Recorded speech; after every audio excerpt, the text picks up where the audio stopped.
السلام علیکم، ABN news کے ساتھ میں ہوں منیبہ اختر اور میں ہوں اعتزاز نقی۔ ہیڈ لائنز آپ نے جانی، آگے بڑھیں، آئیں بیٹھیں، میں بات چیت کے لیے تیار ہوں۔ وزیراعظم شہباز شریف کی اپوزیشن کو مذاکرات کی دعوت، کہا ملکی وقار اور خودداری کی خاطر تمام سیاسی اختلافات اور باہمی کھچاؤ ختم کرنا ہوگا۔ پاکستان کی بقا میں ہی ہم سب کی بقا ہے۔ معزز ایوان ملکی سلامتی کا ضامن بنے گا۔ سیاست الگ مگر ریاست کی تعمیر و ترقی سب کا مشترکہ مشن ہونا چاہیے۔ وزیراعظم شہباز شریف نے کہا کہ بلوچستان کی ترقی کے لیے دی جانے والی ہر قربانی کم ہے۔ فیصلے مقامی قیادت اور عوام کی بھرپور مشاورت سے کیے جائیں گے۔ گوادر کے روشن مستقبل کے لیے تمام سٹیک ہولڈرز کا اتحاد ناگزیر ہے۔ بلوچستان میں جو ہو رہا ہے اس کے پیچھے خارجی ہاتھ ثبوتوں کے ساتھ ثابت ہیں۔ نیورن لائن پر جو حفاظتی باڑ لگائی گئی، میں اس کی وجہ سے اگر ایک بچے کی بھی جان بچتی ہے تو میں سمجھتا ہوں اس پر جو اربوں روپے لگے وہ بالکل جائز لگے ہیں۔ اس معزز ایوان میں معزز ممبران جو کہ ان کا تعلق پورے پاکستان سے ہے، یہ سب انتہائی لائق احترام ہے۔ معزز ایوان ایک گھر کی طرح ہے جس میں چاروں صوبوں کے افراد یہاں پر منتخب ہو کر آئے۔ یہاں پر ہمیں پاکستان کو مضبوط بنانا، پاکستان کی عزت اور احترام کو فروغ دینا۔ بلوچستان کے عوام کی شیئرز ہیں، چھپا ہوا راز نہیں ہے، سب کے سامنے ہے۔ بلوچستان میں جو دہشت گردی ہو رہی ہے کہ ان میں کن کا ہاتھ ہے؟ خارجی ہاتھ ثبوتوں کے ساتھ ثابت ہے۔ جناب اسپیکر، ڈیورن لائن کی آپ نے بات فرمائی، لیکن سیکورٹی کے لیے، پاکستان کی سیکورٹی کے لیے، عوام کی حفاظت کے لیے اگر وہ لگائی گئی وہاں پر باڑ، تو میں سمجھتا ہوں میری نظر میں وہ ایک بالکل مناسب اور صحیح قدم تھا۔ بالکل وزیراعظم بانی PTI سے ملاقات کا کہتے ہیں، لیکن شاید یہ ان کے بس کی بات نہیں۔ اگر بانی سے ملنے کی اجازت نہیں تو ہمیں ایوان میں بیٹھنے کا کوئی حق نہیں۔ بیرسٹر گوہر کا قومی اسمبلی میں اظہار خیال، کہا ملک کا ایک لیڈر جیل میں ہے، اس سے ملاقات کی اجازت نہیں مل رہی۔ حکومت 5 سال میں ابھی تک اپنے اہداف پورے نہیں کر سکے گی۔ معاشی استحکام ہوگا تو ملک مضبوط ہوگا۔ معیشت درست سمت میں گامزن ہے، معاشی استحکام کی جانب چل پڑے پھر گروتھ کی جانب بڑھیں گے۔ مشرق وسطیٰ میں جنگ کے بادل چھٹتے ہی مہنگائی بھی کم ہو جائے گی۔ وزیر خزانہ محمد اورنگزیب کی پوسٹ بجٹ پریس کانفرنس۔ کہتے ہیں کوشش کی کم تنخواہ دار طبقے کو زیادہ ریلیف ملے۔ تنخواہ پر 5% ٹیکس کو 1% کیا اور 15% کو 13% کیا، جبکہ بڑی تنخواہوں اور سرچارج اقدامات پر ہمیں اچھا فیڈ بیک ملا ہے۔ FBR میں ڈیجیٹل مانیٹرنگ اور مصنوعی ذہانت کے ذریعے ریونیو میں اضافہ ہوگا۔ ٹیکس نیٹ کو وسعت دینے کے لیے ریلیٹلز اسکیم کو بجٹ کا حصہ بنا دیا۔ کسٹمز کی طرز پر انکم ٹیکس اور سیل ٹیکس کے نظام کو بھی پیپر لیس کیا جائے گا۔ ٹیکس کا نیا جدید خودکار نظام لایا جا رہا ہے۔ ٹیکس نیٹ میں وسعت لائی جائے گی۔ تجارتی خسارے کو خدمات کی برآمدات سے کم کیا جائے گا۔ نادرہ اور دیگر اداروں کا ڈیٹا ٹیکس سسٹم سے منسلک کیا جا رہا ہے۔ بجلی، پراپرٹی اور مالی لین دین کا ڈیٹا ٹیکس نیٹ کو بہتر بنانے میں استعمال ہو رہا ہے۔ جدید سسٹم کے ذریعے ٹیکس چوری کی نشاندہی اور روک تھام ممکن بنائی جا رہی ہے۔ مختلف شعبوں میں اربوں روپے کی اضافی ریکوری ممکن ہوئی۔ تعمیراتی شعبے میں ٹیکسوں کو کم کیا جائے گا۔ انرجی انفراسٹرکچر پر دباؤ ہے۔ صوبوں کی طرف سے مرکز کی امداد پر شکر گزار ہوں۔ یہ سہولت آئندہ 3 مالی سال جاری رہے گی۔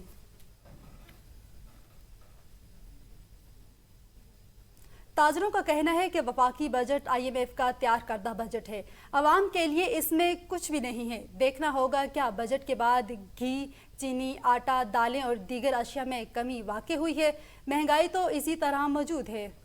نمائندہ ABN نیوز لاہور شیخ رشید اس وقت پنجاب کریانہ مرچنٹلہ ایسوسی ایشن کے صدر حافظ عارف کے ہمراہ موجود ہیں۔ جی بالکل، وفاقی وزیر خزانہ محمد اورنگزیب کی طرف سے گزشتہ روز قومی اسمبلی میں وفاقی بجٹ 2026 اور 27 پیش کر دیا گیا ہے۔ کچھ لوگ یہ کہہ رہے ہیں کہ یہ بجٹ بہت اچھا ہے، کچھ کا یہ کہنا ہے کہ اس میں ابھی مزید بہتری کی گنجائش موجود ہے۔ میں اس وقت پنجاب کریانہ مرچنٹ ایسوسی ایشن کے صدر हाफिज़ आरिफ गुजर के साथ मौजूद हूँ। सबसे मेन मकसद ये पूछने वाली बात है कि आवाम के रिलीफ है, गरीब आवाम को कोई रिलीफ इसमें से मिल सकता है, तो उसमें कतई कोई चीज़ नहीं है। जो रोज़मर्रा की अशिया जिसमें एक चीज़ में भी कमी नहीं हुई, ना उसको रिलीफ दिया गया टैक्स में, ना वो चीज़ें जो बाहर से आती हैं इंपोर्ट की जाती हैं, ना उन पे है। सिर्फ एक सुपर टैक्स ख़त्म किया है, वो बेहतरीन मैं समझता हूँ कि होना चाहिए था, इससे पहले भी करना चाहिए था, ताकि वो मुल्क की ज़रूरत थी। पंजाब करियाना मर्चेंट एसोसिएशन के सदर की बात सुनी, उनका ये कहना था कि जो बजट गुज़श्ता रोज़ जुम्मे के रोज़ पेश किया गया है और जो पास होने भी जा रहा है, उसमें जो गरीब है, यतीम है, मस्कीन है, जो एक आम लोग हैं जिनका इशू आटा है, जिनका इशू चीनी है, दाल है, मसाला जात है और दीगर चीज़ें हैं, उसमें इस बजट में किसी किस्म का कोई रिलीफ मौजूद नहीं है। जी। पीटीआई पार्लिमानी लीडर की अंदरूनी कहानी। खैबर पख्तूनख्वा हुकूमत का 3 माह के लिए अबूरी बजट लाने का इम्कान है। सूबाई हुकूमत ने सहमाई अबूरी बजट पर मुशावरत शुरू कर दी है। पार्लिमानी पार्टी के इजलास में अरकान असम्बली की जानिब से वज़ीर आला सुहेल आफरीदी को तजवीज़ दे दी। अबूरी बजट का मकसद वफाक पर बानी पीटीआई की रिहाई के लिए दबाव बढ़ाना है। पार्टी ज़राए के मुताबिक अबूरी बजट का मकसद वफाक पर बानी पीटीआई की रिहाई के लिए दबाव बढ़ाना है। इस हवाले से मजीद जानते हैं मोहम्मद फयाज से। अहम खबर से आपको आगाह कर रहे हैं। सूबाई हुकूमत ने खैबर पख्तूनख्वा में अबूरी बजट लाने का फैसला किया है। सहमाई अबूरी बजट लाया जाएगा। वाकई बजट में सुप्रीम कोर्ट के लिए अखराजात की मद में 7 अरब 44 करोड़ 7,54,000 रुपये मुख्तस कर दिए गए। दस्तावेज के मुताबिक सुप्रीम कोर्ट के लिए मुख्तस रकम तनख्वाहों, अलाउंसेस और दीगर इंतजामी अखराजात पर खर्च की जाएगी।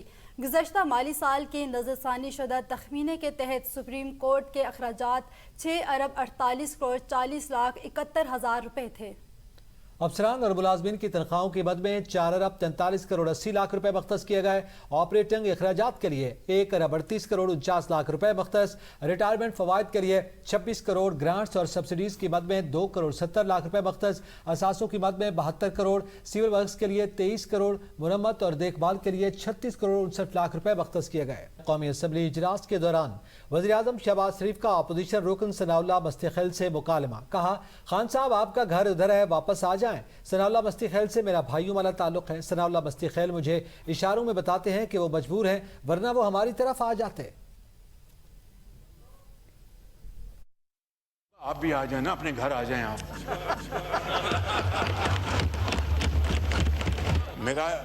मेरा इनसे बहुत भाइयों वाला ताल्लुक है, बहुत भाइयों वाला ताल्लुक है। इशारों में मैं देखता हूँ, ये कहते हैं कि मैं मजबूरी यहाँ खड़ा हूँ या मैं यहाँ आना चाहता हूँ।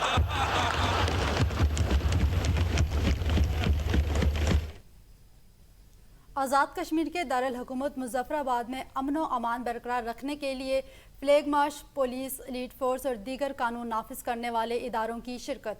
फ्लैग मार्च शहर के अहम शाहराहों और हसास मकामात पर किया गया। सिक्योरिटी फोर्सेस की अमन व इस्तेहकाम के क़याम के लिए फोर्सेस अलर्ट। अवाम से तावन की अपील। कहा कि किसी भी नाखुशगवार वाक़े से निपटने के लिए इदारे मुकम्मल तौर पर तैयार हैं। फ्लैग मार्च का मकसद आवाम के जानोमाल के तहफ़्फ़ुज़ के अज़्म का इजहार है। फ्लैग